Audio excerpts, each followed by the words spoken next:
को तोड़ ताड़ के 5,000 इधर 10,000 इधर कर दिया गया। सरकार ने बैठ दिए न्यारे जो के बिल्कुल, आप बिल्कुल ठीक कह रहे हैं ठाकुर साहब। जितना सरकार ने, अब हमारा यह है कि हमको नया परिसीमन कराना चाहिए।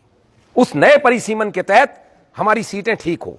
17 लोक विधानसभा तो रिजर्व हैं, उनमें से 5 ऐसी हैं भवानी खेड़ा जैसी कि जिनको राजपूत चाहें जिसके तले किसी के भी तिलक कर दें तो वही जीत जाए।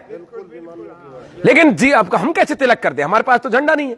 चौधरी ओम प्रकाश चौटाला ने झंडा बनाया देवीलाल जी के कहने पर और उसका नाम इनेलो है। और जब झंडा बन गया तो आपने देखा होगा कांग्रेस ने भी अपना मुख्यमंत्री भजनलाल को हटा के चौधरी भूपेंद्र हुड्डा को बना दिया। हमारे जाट भाइयों को दोनों तरफ से फायदा हुआ कि नहीं हुआ?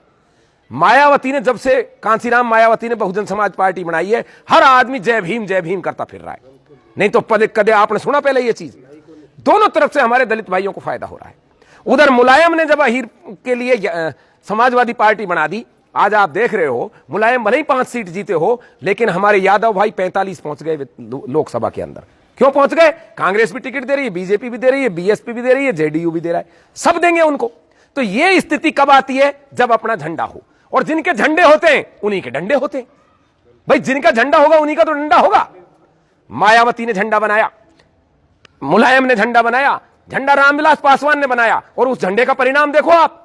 जब लोकसभा में दलित एक्ट की बात आई, सुप्रीम कोर्ट ने कहा पहले जांच फिर गिरफ्तारी, लेकिन पासवान ने लक्का ठोक दिया, बोले ना इसको बदलो और इसको कड़ा करो।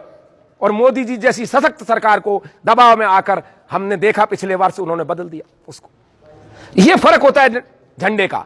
हमने भी बहुत बड़े बड़े आंदोलन किए, पद्मावती वाले मुद्दे पर पूरा देश का क्षत्रिय रोड पर था, इस गांव के भी थे, सभी गांवों के लोग थे।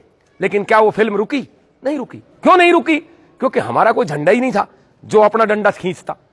हम तो दूसरी पार्टियों के नीतियों के तहत और उनकी मैनिफेस्ट के तहत चुने जाते हैं, और उनका मैनिफेस्ट ये कहता है ठाकर को जितना कुचला जाए कुचल लो, बढ़िया रहेगा इसको कुचलने में।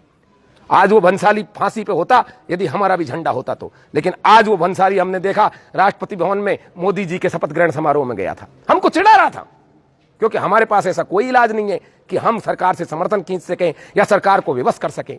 31 राजपूत है लोकसभा में, बावजूद इसके कोई भी राजपूतों का काम इसलिए नहीं कर सकता कि वो अपनी अपनी पार्टी के झंडे के तहत गए, आपके झंडे से हमारे झंडे से नहीं गए। इस सरकार में जाट भाइयों का भी झंडा है, हनुमान बेनीवाल। इसी सरकार में निषादों का झंडा है, 2 पार्टी बीजेपी से समर्थन करके 2 सांसद पहुंचा लिए उन्होंने। पासवान का है, अकाली भाइयों का है, सरदारों का, मराठाओं का है, लेकिन हमारा नहीं है। क्या हाल है? जो हमारे झंडे हुआ करते थे, लोग हमारे झंडे के नीचे लड़ते थे, आज हमारा ही झंडा नहीं है। झंडे का फर्क यह होता है, राजा मानसिंह जी और हम हकीम खान सूर दोनों अलग अलग लोगों के झंडे लेके आए। राजा मानसिंह जी किसका झंडा लेके गए? अकबर का।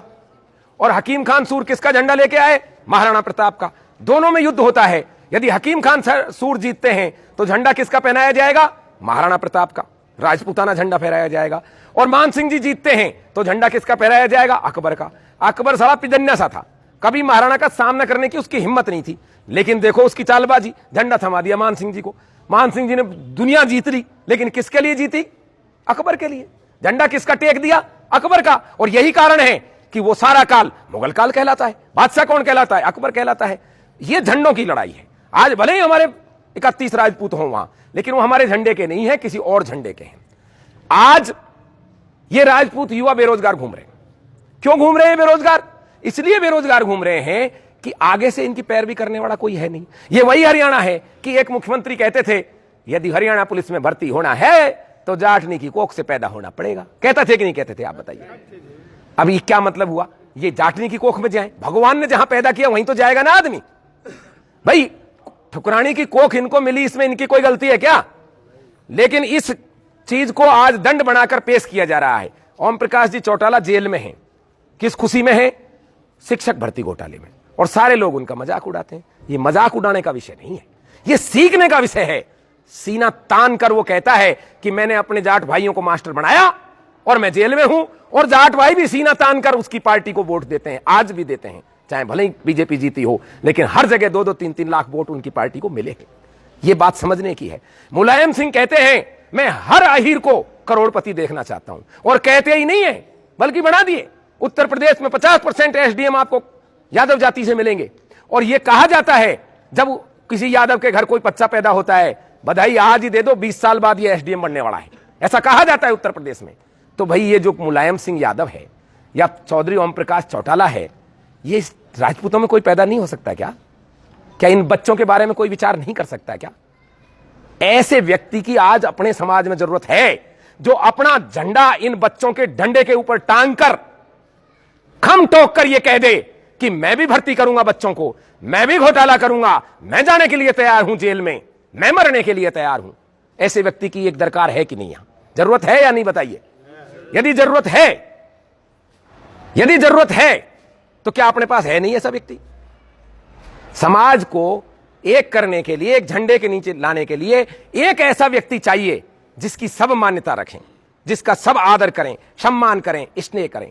हमारे अनेक सामाजिक संगठन हैं और पूरे शक्तिवान हैं।